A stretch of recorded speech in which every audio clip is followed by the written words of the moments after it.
Romans chapter 10. Brothers and sisters, my heart's desire and prayer to God for the Israelites is that they may be saved. For I can testify about them that they are zealous for God, but their zeal is not based on knowledge, since they did not know the righteousness of God and sought to establish their own. They did not submit to God's righteousness. Christ is the culmination of the law, so that there may be righteousness for everyone who believes. Moses writes this about the righteousness that is by the law. The person who does these things will live by them. But the righteousness that is by faith says, "Do not say in your heart, 'Who will ascend into heaven?'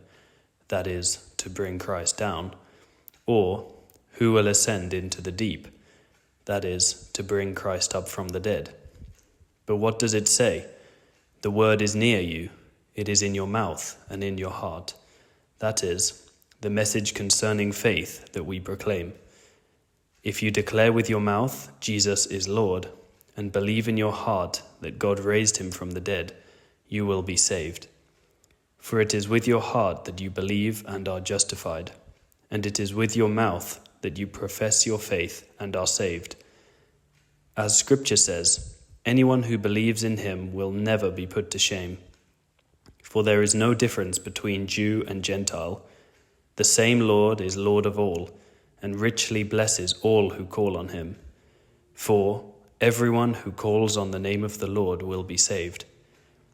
How then can they call on the one they have not believed in? And how can they believe in the one of whom they have not heard? And how can they hear without someone preaching to them? And how can anyone preach unless they are sent? As it is written, 'How beautiful are the feet of those who bring good news.' But not all the Israelites accepted the good news. For Isaiah says, 'Lord, who has believed our message?' Consequently, faith comes from hearing the message, and the message is heard through the word about Christ. But I ask, did they not hear?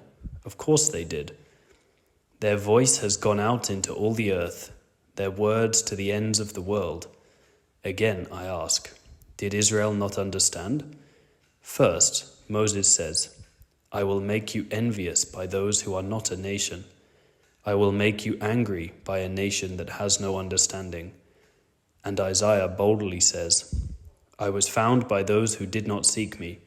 I revealed myself to those who did not ask for me.' But concerning Israel, he says, 'All day long I have held out my hands to a disobedient and obstinate people.'